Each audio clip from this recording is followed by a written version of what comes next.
So we've talked about the null space of a matrix A, and we said that it was the first of 4 fundamental subspaces that we'll talk about in linear algebra. The second of those 4 fundamental subspaces is the column space. And if we wrote the null space of a matrix A as n of A, then the column space of a matrix A is C of A. The column space of a matrix A is just all of the possible linear combinations of the columns of the matrix A. Remember that when we say all the possible linear combinations of something, you should think the span of something. So really, we could describe this as just the span of the columns of A as well. In other words, if we have a matrix A, so let's say we have A, and maybe we just have a simple 2 by 2 matrix. So let's say we have 2, 4, 3, and 6 for the matrix A, then the column space of this matrix A is the span of these 2 column vectors. So we would say the span of 2, 3 and 4, 6. That is the column space of the matrix A. It's all the possible linear combinations that we can make with the vectors 2, 3, and 4, 6, and we're just getting these vectors as the column vectors of A. And it doesn't matter how many columns A has or the number of components in each column, how many dimensions we have. We just take each column of the matrix as its own column vector, and we say that the column space of that matrix is the span, all the possible linear combinations of all of those column vectors. Now, we always relate the column space to this equation, A times the vector x is equal to the vector b. Remember that with the null space, we said all of the vectors that are in the null space satisfy the equation A times the vector x is equal to the 0 vector. We said if a vector x satisfies this equation, then that vector is in the null space of the matrix A. And so this equation is what we relate to the null space. This equation, A times the vector x equals the vector b, is what we relate to the column space. And the reason is because if we take the matrix A, and so let's use this one that we have. Let's say we have 2, 4, 3, 6, and then we have some vector x, and we'll say it has the components x1 and x2. And we set that equal to some vector b. Let's say that vector is 6, 9. And this equation here is obviously A times the vector x is equal to this vector b that we've chosen. If we break this down, this is the same thing as saying x1 times the column vector 2, 3 plus x2 times the column vector 4, 6 is equal to the vector b 6, 9. What we're saying here is that if the vector b is in the column space of A, that means we will be able to find a vector x that satisfies this equation.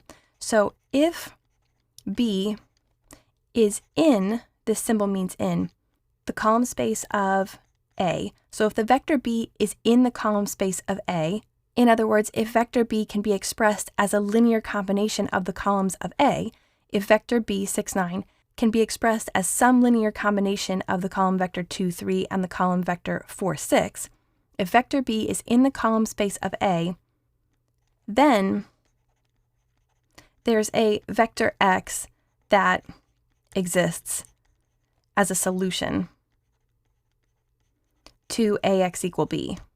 But if the vector b is not in the column space of A, if there's no linear combination of these column vectors 2, 3, and 4, 6 that we can come up with that gets us to b, then obviously there's going to be no solution. There's going to be no vector x, no values x1 and x2 that we can find that are going to make this equation true. So we'll come back to this, but let's say a couple of other things about the column space. First of all, we define the column space as a span because by definition, the column space is all the possible linear combinations of the column vectors. Well, when we say all the possible linear combinations, we mean the span. So the column space is always defined as a span. And remember that a span, by its own definition, is always a subspace. So the column space, by definition, is always a subspace. And remember in the last video, we showed that the null space was also always a subspace. So again, these are the first two of 4 fundamental subspaces. The null space and the column space are always a subspace. And remember also that we talked about how the null space and the column space were linked together.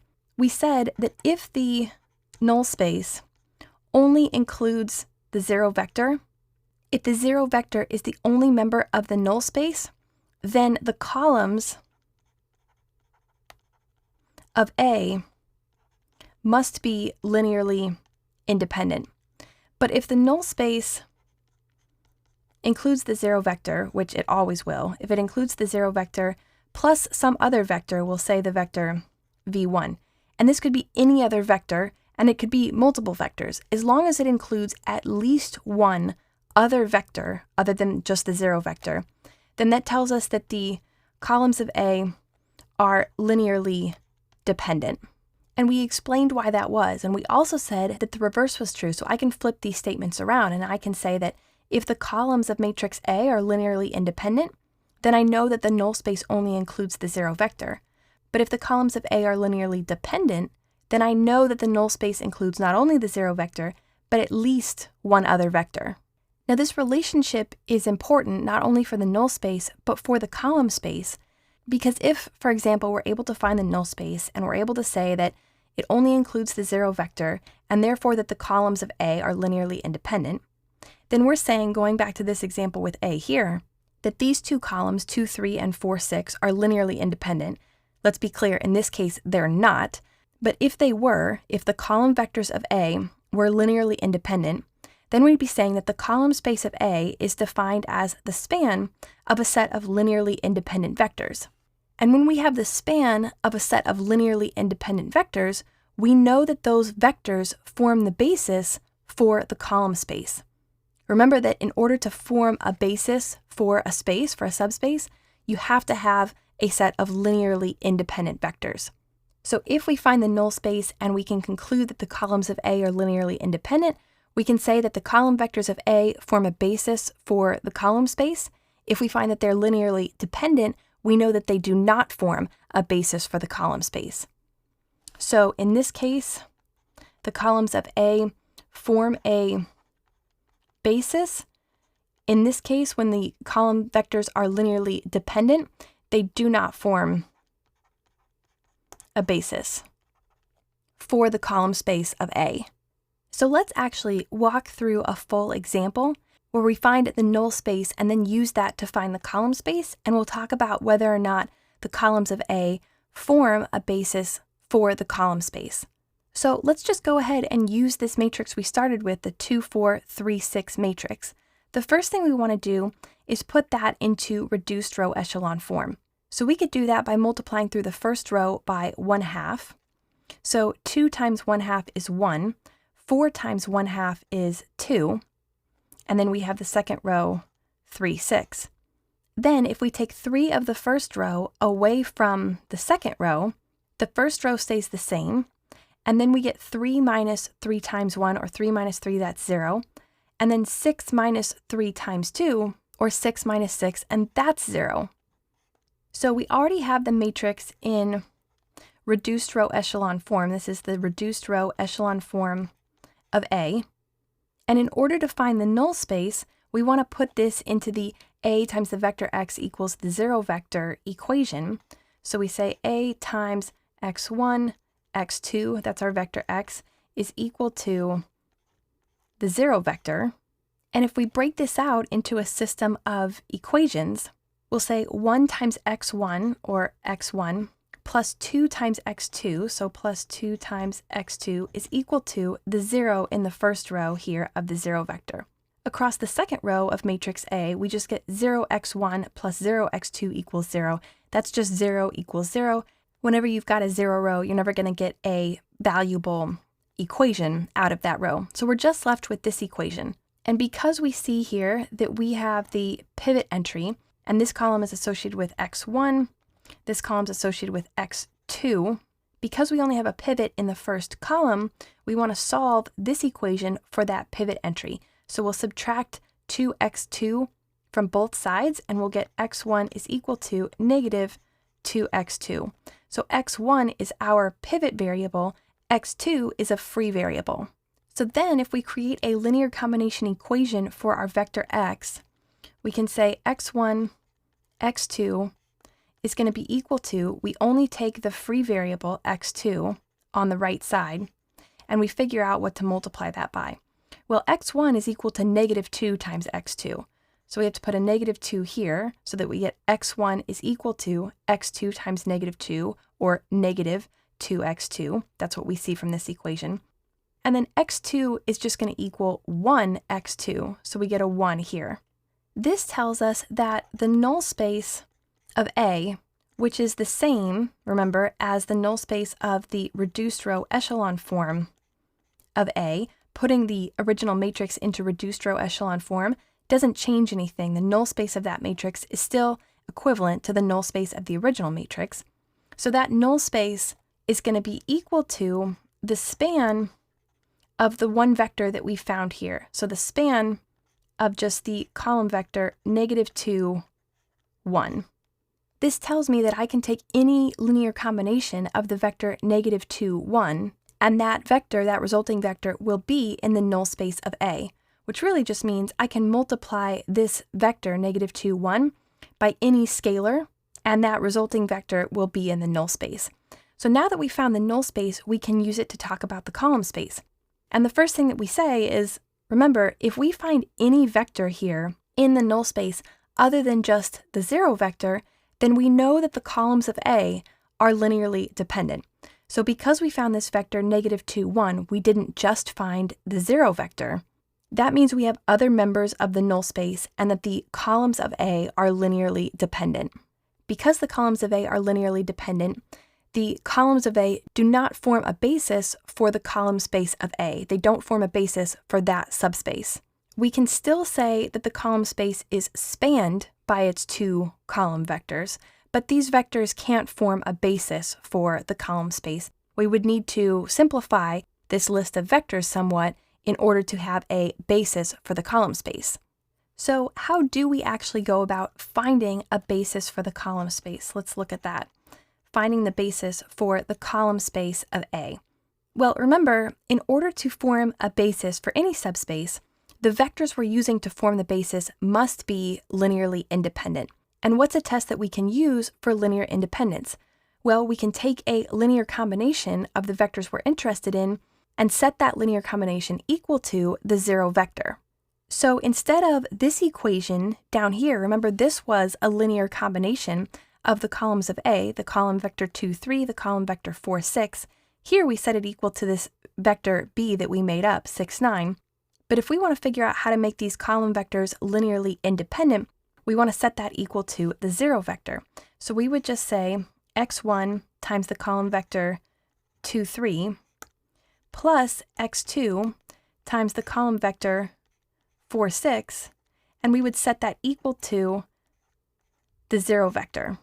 Now at this point, what we want to do is go back to our null space process and realize that we found that x2 here was a free variable. This was a free variable. x1 was a pivot variable because x1 was a pivot column, x2 was a free column. And we see that over here. We grabbed the free variable x2, we put that on the right side of our equation. Because x2 is a free variable, that means that we can set it equal to anything that we want to. So if we come down here to this equation, we can choose to set x2 equal to anything that we'd like. And the specific value that we're going to pick is 0, because that's going to make this a lot simpler and make this disappear. So we want to say x sub 1 times the column vector 2, 3.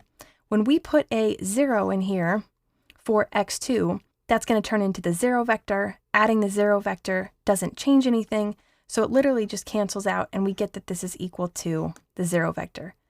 Now in this case, we only had 2 unknowns here, x1 and x2. And so this problem becomes really easy. But sometimes if you have 3 or more unknowns, for instance, if we had x1, x2, x3, we would be left with over here, if we had only managed to get rid of one free variable, we would be left with a linear combination of, let's say, x1 and x3, for example. And so we would need to look at that and figure out the combination of x1 and x3 that make this equation true. And if the only values we can find for x1 and x3 that make the equation true are 0, then we know that the column vectors we have remaining are linearly independent. In this case, it's really easy because we only have one left, and so we have to ask ourselves at this point, what is the value of x1 that makes this equation true? And of course, the only possible value of x1 that makes the equation true is 0. And because that's the case, we know that 2, 3 by itself is a linearly independent column, which of course is the case because any single vector all by itself is linearly independent. It has nothing to be dependent on, there's no other vector to interfere with it. Every one vector, when you just have one vector on its own, is by itself linearly independent. So what that tells us is 2, 3 is a linearly independent column vector. So if we want to describe the basis for the column space of A, then we just want to say that the basis for the column space of A is given by just the vector 2, 3 by itself. And we could also say that the column space of A is spanned by just the column vector 2, 3. And that makes sense to us because what we can see is that the vector 4, 6, the column vector 4, 6, is just 2 times the column vector 2, 3. If I multiply the column vector 2, 3 by 2, I get the column vector 4, 6. So because 4, 6 is just a multiple of 2, 3, these are linearly dependent. I don't need both of them. So I can just go ahead and get rid of 4, 6 and keep only 2, 3. Just having the vector 2, 3 alone does just as much for me as having both of these vectors. Because since the vectors are linearly dependent, they are collinear, they're parallel, having 4, 6 around doesn't give me any new information. So I can equally say that the column space of A is spanned by just the vector 2, 3, and that 2, 3 forms a basis for the column space of A.